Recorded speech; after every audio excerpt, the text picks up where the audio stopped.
Scene opens with soft jazz playing in the background. A luxurious downtown hotel lobby is bathed in golden light. Guests in business suits and designer clothes walk across gleaming marble floors. The camera zooms in on a confident black man in his late 40s, tailored navy suit, calm eyes, sleek briefcase, stepping through the revolving doors. Narrator, voiceover. When a sharply dressed black man walked into this 5-star hotel with a platinum black card in hand, no one knew they were moments away from losing a $2.8 billion future. He approaches the front desk. The receptionist, a young white woman in her mid-20s, barely looks up before putting on a fake smile. Receptionist, forced smile. Checking in. You with the airline crew or? Man, calmly. No. I'm here on business. One of the penthouses, under Malcolm E. Carter. She scoffs slightly, her smile fading. Receptionist. That's impossible. That suite's reserved for VIP clients. Real ones. Got an ID? He slides a card across the counter, a Black American Express Centurion card. Her eyes widen slightly, then narrow. Receptionist, laughing softly. Sir, anyone can get a fake black card these days. We've seen TikToks. Narrator, voiceover. What she didn't know was, this man wasn't just a guest. He owned the hotel she worked in, and 317 others around the globe. The camera zooms in on Malcolm's calm face. He doesn't argue. He simply watches. Behind his stillness is a quiet storm brewing. This isn't the first time, but it might be the last time he tolerates this. Malcolm Elijah Carter wasn't born into luxury. He was born in the heart of Birmingham, Alabama, where opportunities came hard, and respect even harder. The son of a seamstress and a steelworker, Malcolm grew up watching his parents take insults on the chin just to feed their children. It wasn't until age 14, after reading the autobiography of Malcolm X and teaching himself real estate flipping strategies from library books, that Malcolm decided one thing: he would never be underestimated again. He earned scholarships, worked 3 jobs through college, and earned an MBA from Wharton before his 28th birthday. While his peers fought for jobs in Manhattan skyscrapers, Malcolm went underground, buying, renovating, and flipping budget hotels across the South. Within a decade, his company, Carter Holdings, owned luxury hospitality chains in 12 countries. Yet no matter how many billions his empire amassed, no matter how many awards or appearances on Forbes or CNN he racked up, one thing remained unchanged: the way some people looked at him before they listened to him. And today was no different. The lobby at the Regency Vale Hotel, Midtown Manhattan, gleamed with the polish of wealth and reputation. Designed to cater to elite clientele, this flagship property had hosted foreign dignitaries, Hollywood stars, and Fortune 500 executives. Yet beneath its marble and crystal, a rot had begun to set in, not in its walls, but in its culture. 1. The Whisper Network. As Malcolm Carter stood silently in front of the reception desk, handing over his ID and black card, 2 junior front desk agents whispered in hushed tones near the back office. Ava, whispering. Who does he think he is? Walking in like that, flashing a fake Centurion. Devin, smirking. I bet he sells insurance or crypto. Or maybe he's one of those motivational speaker types. You know how they dress like billionaires, talk like philosophers, and book the cheapest room.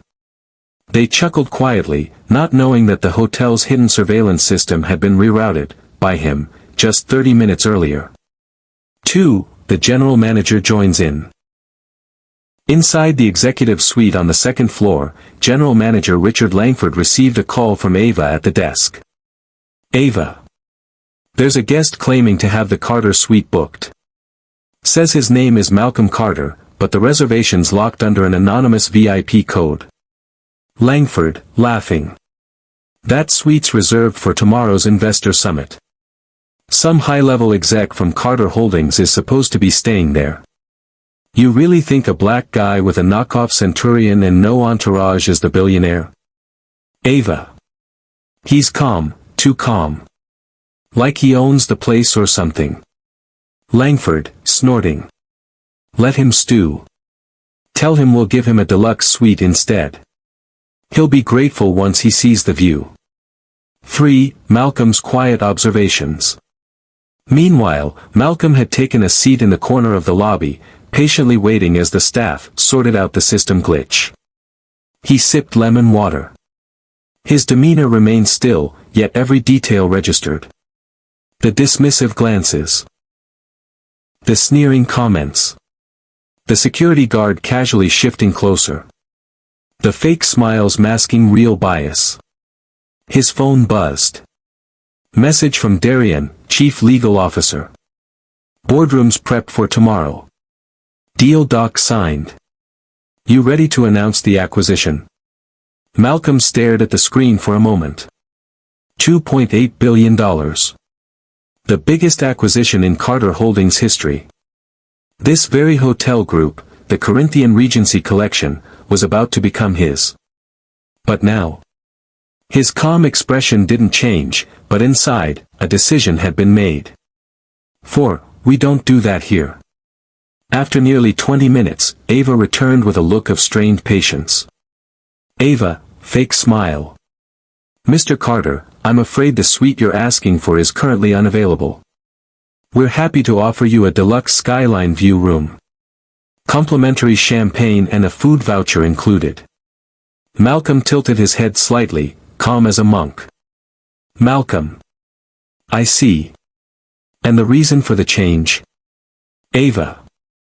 Well, we just have protocols for certain guests and, well, I'm sure you understand.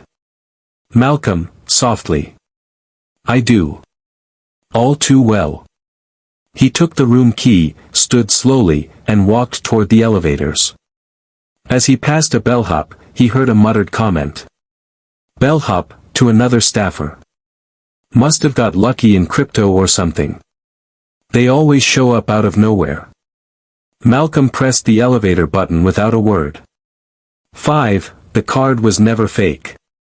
In room 5801, overlooking the city, Malcolm opened his laptop, connected to the secured satellite link, and initiated a private Zoom call with 3 executives, his CLO, CFO, and the lead PR officer. Malcolm, flat tone.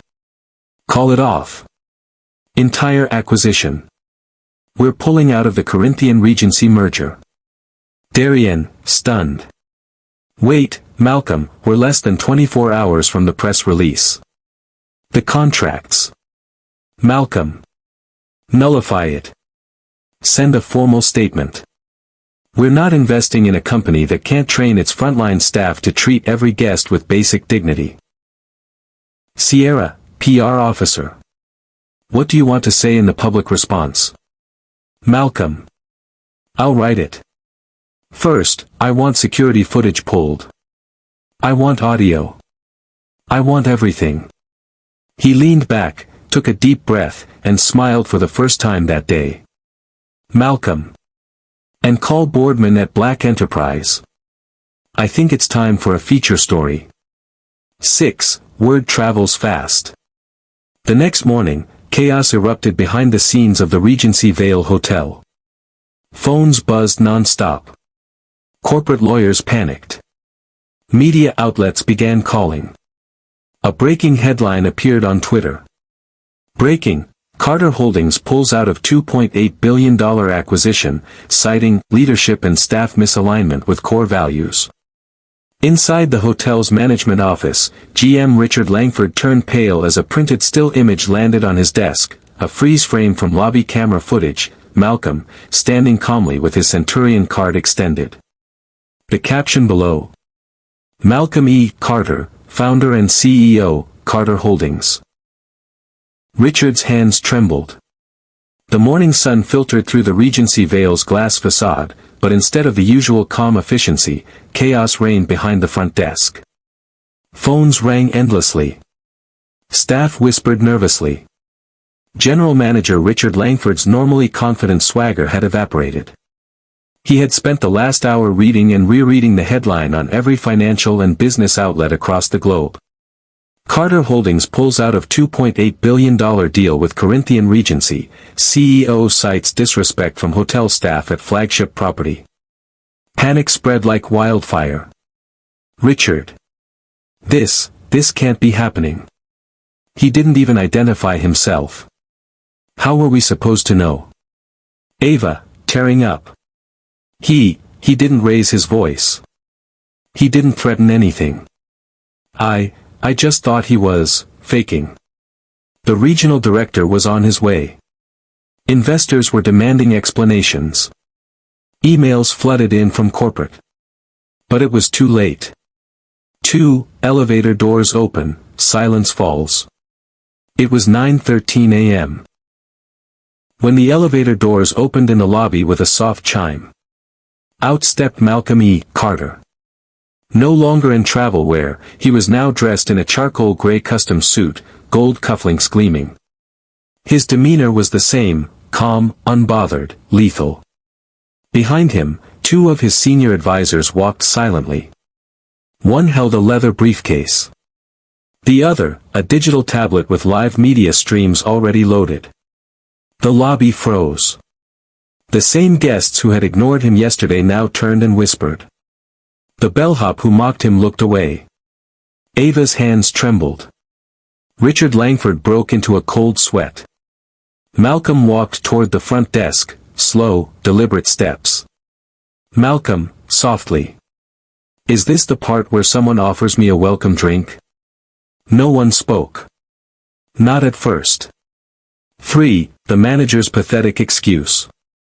Richard Langford finally stepped forward, face red and voice shaking. Richard. Mr. Carter, please. I had no idea it was you. Had we known, of course, the presidential suite would have been. Malcolm, cutting in. You mean if I had worn a gold nameplate that said billionaire, or maybe brought a white assistant to speak for me? Richard. And no. I mean, we treat all guests the same, it's just. Malcolm raised a hand. Malcolm. No. You don't. And that's the problem. He turned to Ava, then to the other front desk agents. Malcolm. You didn't see a CEO. You saw a black man with confidence and assumed I was either pretending or didn't belong here. Even after I presented the most exclusive card in the world, you laughed. Ava's face crumpled, her voice barely a whisper. Ava. I'm sorry. Malcolm, still calm. You don't owe me an apology. You owe it to every guest you ever made feel small here, and every black professional who had to smile through your assumptions. 4. The official announcement. Malcolm turned to his team and gave a subtle nod. The advisor opened the tablet and tapped the screen. On every screen in the hotel. From lobby TVs to guestroom welcome panels, a video began to play. It was Malcolm, speaking directly to camera. In hospitality, respect isn't optional. It's foundational.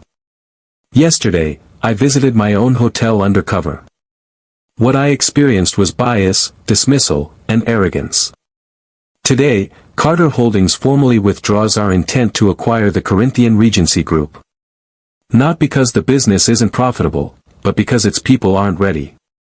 We will no longer invest in systems that allow quiet discrimination to flourish beneath chandeliers. 5. Staff fallout begins. Corporate HR had already arrived by the time Malcolm left the lobby. Ava was placed on indefinite leave. Richard Langford was fired on the spot. In the days that followed, training protocols were rewritten, and a full diversity and leadership audit was launched across all Corinthian properties. The media dubbed it the Black Card Lesson. 6. The interview that shook the industry. 2 days later, Malcolm appeared on Bloomberg, seated opposite renowned anchor Maria Blake. Maria. Mr. Carter, you just walked away from the biggest deal of your company's history.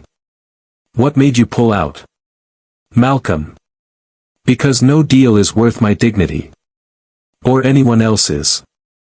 If I allow people to be disrespected in my name, I'm no better than the ones doing it. Maria. What do you hope comes from this? Malcolm.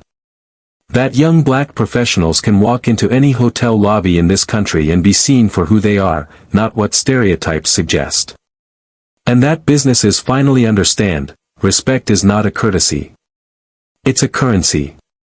7. Redemption, not revenge.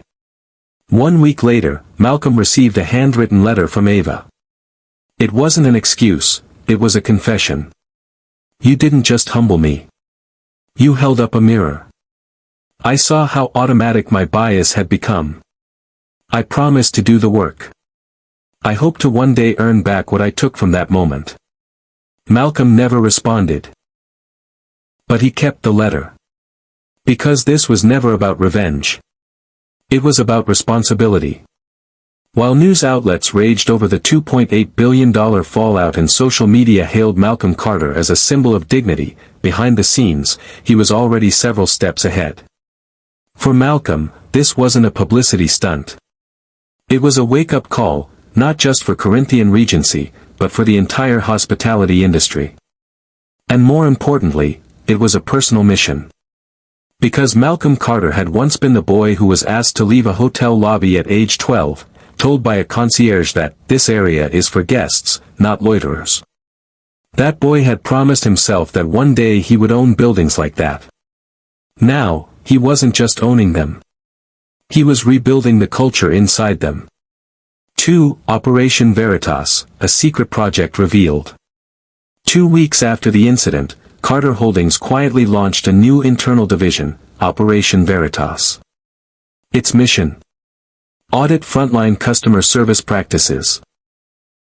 Recruit underserved talent from HBCUs and inner-city programs. Embed mystery guest evaluations from all walks of life. Create a new hotel brand grounded in equity, dignity, and excellence. The name Veritas, Latin for truth, was a nod to Malcolm's deepest belief. True luxury isn't in thread counts and chandeliers. It's in how people are made to feel when no one is watching. 3. A ripple effect across the industry. The hospitality world had no choice but to respond. After the Carter fallout, other major hotel chains began scrambling to save face. International Resorts Group announced bias training for all staff. Olympia Hotels overhauled its guest relations protocol. Even Corinthian Regency, now publicly flailing, offered Malcolm a seat on their board in a desperate PR move. He declined. Instead, he invested in a black woman-owned boutique hotel chain in Atlanta, Kinfolk Suites, expanding it to 6 new cities within months. Malcolm, in a closed-door investment meeting. We're not just building hotels. We're building havens. 4. The woman in the elevator, a callback moment. One evening, while visiting a kinfolk property in Chicago, Malcolm stepped into a private elevator. A young woman in a housekeeping uniform was already there, fidgeting nervously. She avoided eye contact. Malcolm, gently. Tough shift. She hesitated, then smiled softly. Yeah. Guest made a mess of the room and blamed me. Malcolm. That happened a lot. Woman. Too much. But I need the hours. I'm saving up for school. I want to study hospitality management. Maybe, run one of these someday. He looked at her closely. Malcolm. What's your name? Woman. Danielle. Danielle Brooks.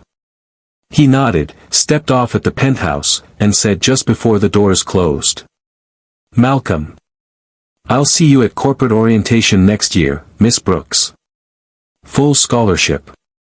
Courtesy of the Veritas Fund. The doors shut. Her gasp was the only sound. 5. The boy on the bench. Weeks later, Malcolm was walking near a city park in Baltimore when he saw a young black boy sitting on a bench outside a luxury hotel, clutching a backpack, staring longingly at the rotating glass doors. It was like staring into a mirror of the past. Malcolm, sitting beside him. You trying to go inside? Boy, nervously. I was. But security told me I didn't look like I belonged. Malcolm. They told me the same thing once. Know what I did? Boy. What? Malcolm, smiling. I bought the hotel. The boy blinked, stunned. Malcolm stood up and handed him a small business card with 2 words and a logo. Veritas Academy. Become what they never expected. 6. Final message, full circle. Months after the scandal, Malcolm delivered a keynote speech at the Global Equity in Business Summit in Dubai. Every seat was filled. Malcolm, on stage. The lesson isn't about the black card. It's about the human behind it. Every person you meet is carrying a story, a struggle, a legacy. If your business can't recognize humanity before wealth, then you have neither. Thunderous applause. He ended with the words his mother once told him at age 10. One day, they'll see you, baby. But make sure when they do, they see something worth seeing. 7. Epilogue, the plaque on the wall. Back in Manhattan, where it all began, the Carter Suite, once reserved only for top-level elites, had a new plaque installed. Engraved in fine brass. The Malcolm E. Carter Suite. Dedicated to dignity. Reserved for anyone who dares to dream.